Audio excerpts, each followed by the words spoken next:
morning, students. Today, in this discussion, we are going to prove that product of completely regular space is again completely regular. Okay, product of completely regular spaces is again completely regular. We already discussed about a completely regular space and the nice connection between normal spaces and regular spaces in the earlier videos. Now for this proof, so consider a collection of completely regular spaces, arbitrary collection of completely regular spaces, say X alpha, and consider the product set. Consider the product set, product X alpha, okay, and equip this product set with the product topology. Okay, so this together with the product topology, we name this product space. Okay. We consider product X alpha as a product space. There is the product set equipped with the product topology in it. So we need to prove that this product X alpha is also a completely regular space. For that, we must first prove that the product X alpha is a T1 space. That is, every simultaneous point, simultaneous set in product X alpha is closed in this set. So we just call this product X alpha as X. Okay. Now recall that we already proved that every completely regular space is a regular space. Therefore, for each alpha, X alpha is a regular space. Okay, because X alpha are completely regular. Therefore, X alpha becomes now regular. Okay, and also we have proved that. Okay, product of regular space is again regular space. Product of regular space is again regular space. This is the earlier discussion. Therefore, this set X is now turns to be a regular space. Okay, it is a regular space. And again apply the same same kind of result. That is, we have already discussed that every normal space is a regular space and every regular space is a T1 space or Hausdorff space. Okay, Hausdorff space and every Hausdorff space is a T1 space. Therefore, now X is a regular space, and therefore X becomes a T1 space. Okay.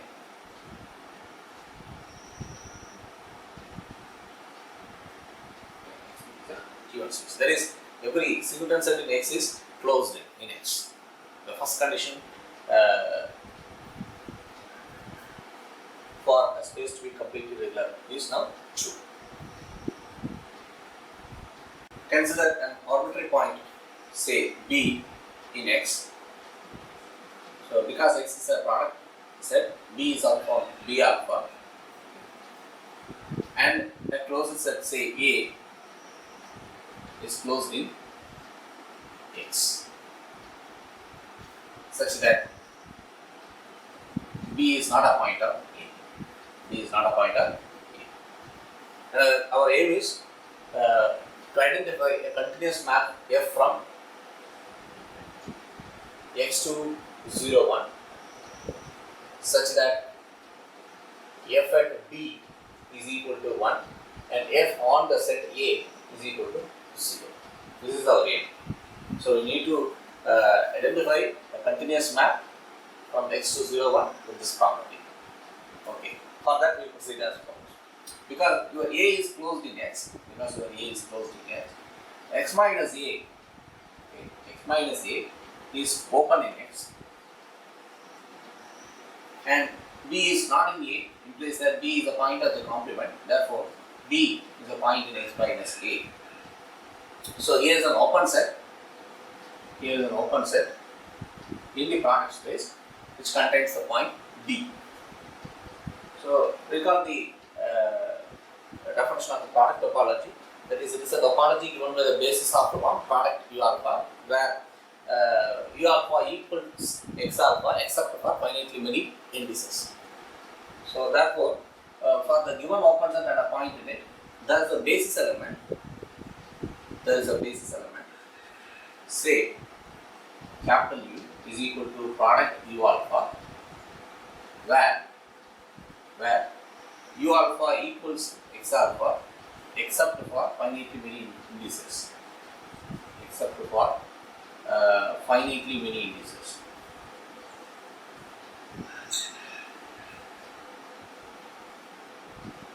Say we say that those indices alpha 1, alpha 2, etc. alpha k, such that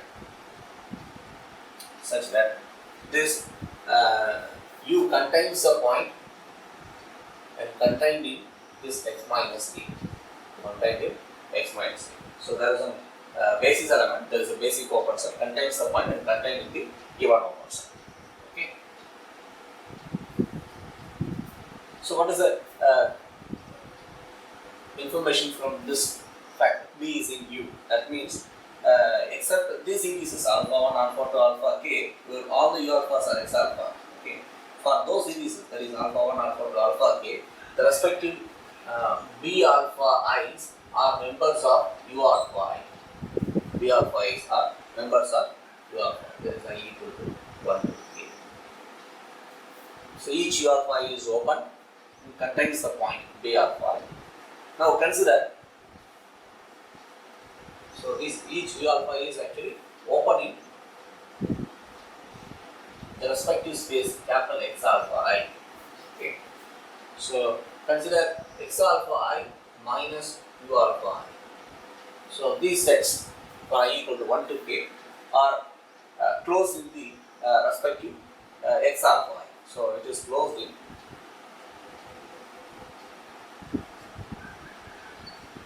X alpha I equal to 1, 2, etc. k, because for each I, okay, these U alpha i's are open in X alpha I, therefore their complement relative to the respective X alpha i's are closed in the set X alpha I. Okay. Not only that, these points B alpha I is not a member of these closed sets for I equal to 1 to k. So for the moment, you take one index I. Okay, let us discuss for that index further, then we can come to the conclusion. Okay. For the moment, you take arbitrarily I between 1 to k. Okay. And for that index, okay, apply the definition of complete regular space for X alpha. Okay. So there exists a continuous map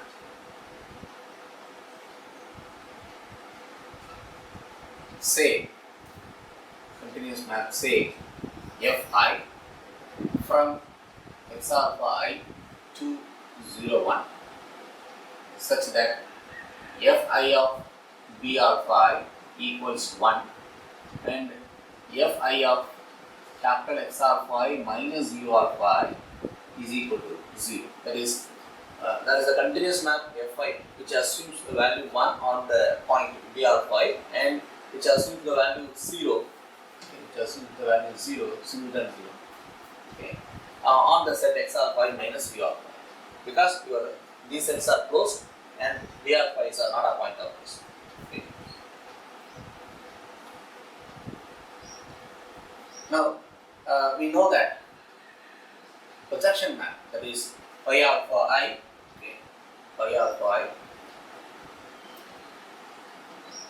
or the alpha I coordinate projection, okay, are continuous. These maps are continuous. We already know this information. Okay. Now look at that. What happened if you take the composition of these two? F composed phi alpha I. Okay. This is actually a mapping from your product set, product X alpha to 0, 1. Let us explain this. So, how you define? take any arbitrary element here, product x alpha, and F compose this means F of phi alpha I of x alpha. But this phi alpha I actually alpha is coordinate projection, therefore F of x alpha I. But what is F of x alpha I? It is a member in 0 1, so it belongs to 0. So it is actually mapping from product x alpha to 0 1, okay, because these two are mappings and composition criteria is fulfilled, therefore this composition mapping is defined. Okay. Now this Fi are continuous from x alpha I to this one, and phi alpha is our product x alpha to x alpha is continuous, therefore composition of continuous mapping is continuous. These maps Fi composed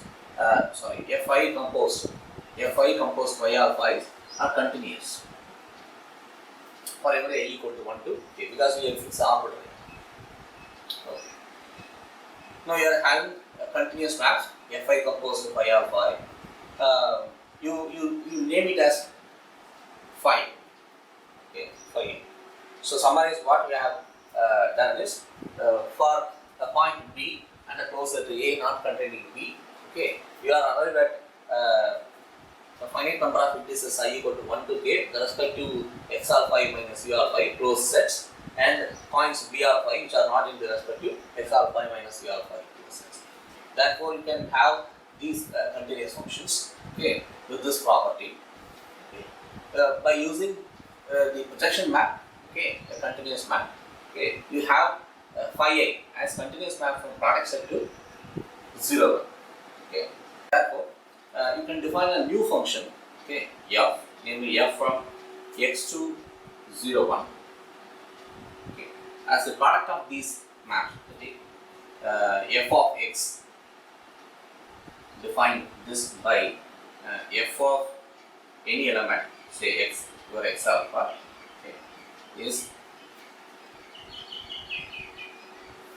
phi 1 of x, okay, phi 2 of x, and so on, phi k of x. That is product of these k number of continuous functions. Okay, as we know that a real valued function are defined on logical spaces. Okay, if you are having two functions which are continuous, then the product is also continuous. You can extend that concept up to n, for any n. So here we are having phi 1, phi 2, phi 3, phi k are continuous maps, real value continuous map. Therefore, their product is also continuous, which means that your f from x to 0 1 defined in this manner becomes a continuous map. Okay. Now we are going to verify that this f has the property that f at b is 1, and f assumes the value 0 on the complement of the product of u alpha. Okay, we are going to verify that. So f at b, what is f at b? This f at b is, okay, so f of b alpha, okay, f of b alpha, and f of b alpha is phi 1 of b alpha, okay, sorry, phi 1 of b alpha, product b alpha, etc., phi k of product b alpha. So how you define this phi 1? Phi 1 is your f1 of phi alpha 1 of b alpha.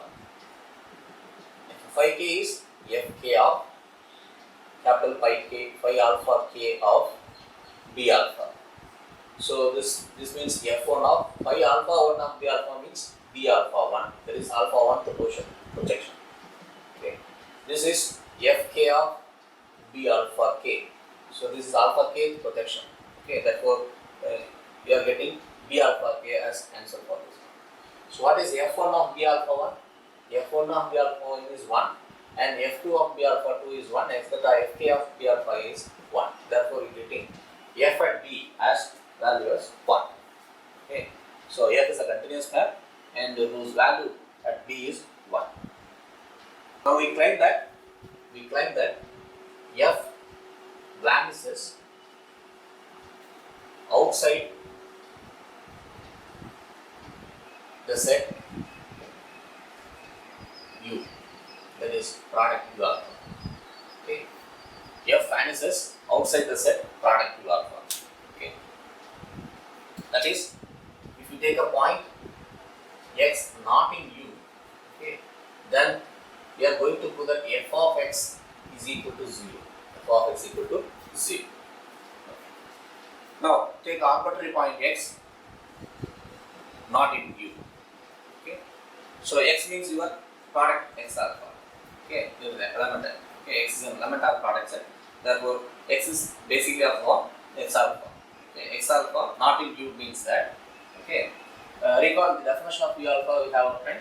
How you get the U alpha is a basis element. So there are finitely many indices alpha 1, alpha 2, etc. alpha k. Okay, all of the places you are getting the whole set. Okay, and remaining places you are getting U alpha. That is, in the alpha 1 position you are getting U alpha 1, in the alpha 2 position you are getting U alpha 2, etc. In the alpha k position you are getting U alpha k, and remaining places you are having the set x alpha. Okay, and your x alpha is not a member of this set means that, okay, it is actually in the product set.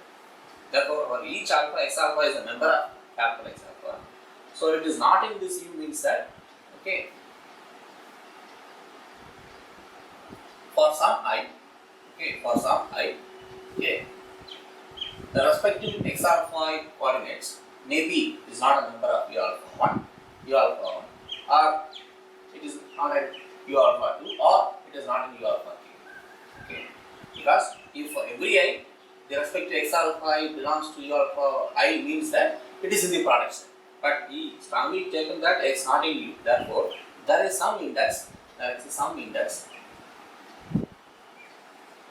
between some index is say j between 1 and k, such that the respective x alpha j is not in the U alpha j. Okay, not in U alpha j. Okay. Now come to the value phi I of maybe your f of, you start from f of, so f of x is equal to phi 1 of x, etc. phi k of x. Okay. Now take f of this, for example, you take phi 1 of your x. What is phi 1 of x? It is actually defined as f1 of, okay, f1 of phi alpha 1 of your x. Okay, f1 of phi alpha 1 of x. Okay.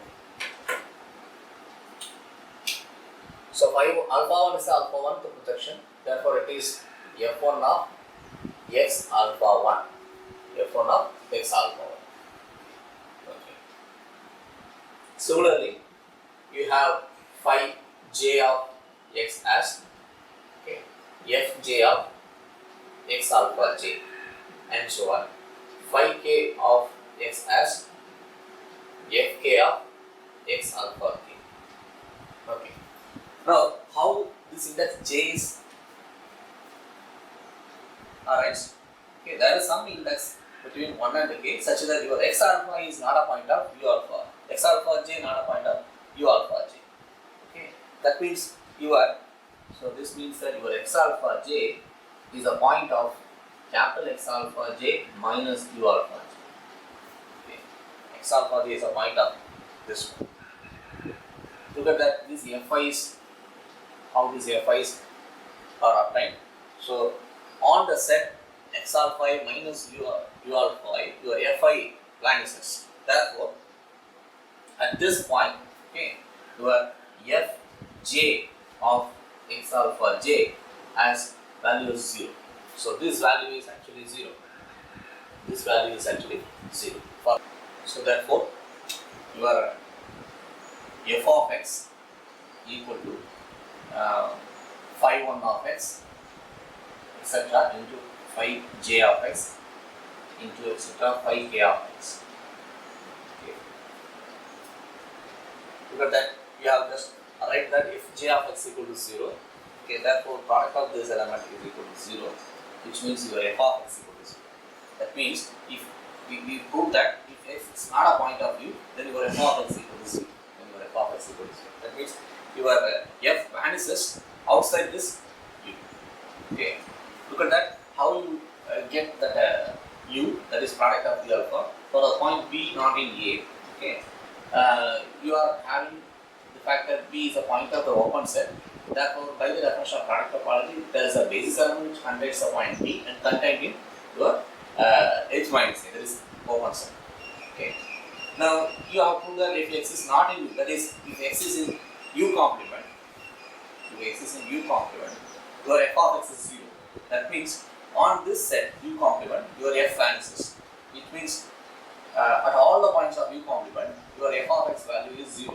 Therefore, in particular, on the points of A also, the value is 0. That means, f on the set A, you are getting value as singleton.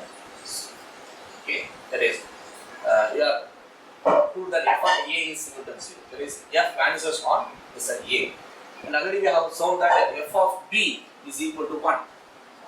So, summarize, what you have proved is, for the collection of completely regular spaces, we proved first that it is the product of X alpha, that is the product space is a T1 space, and now we have established that there is a continuous map F from the product X alpha to 0, 1 with the property that F is continuous, there is a continuous map F, and F at B is 1 and F at A is 0. That means the point B and a closure not containing the B now separated by means of a continuous map F.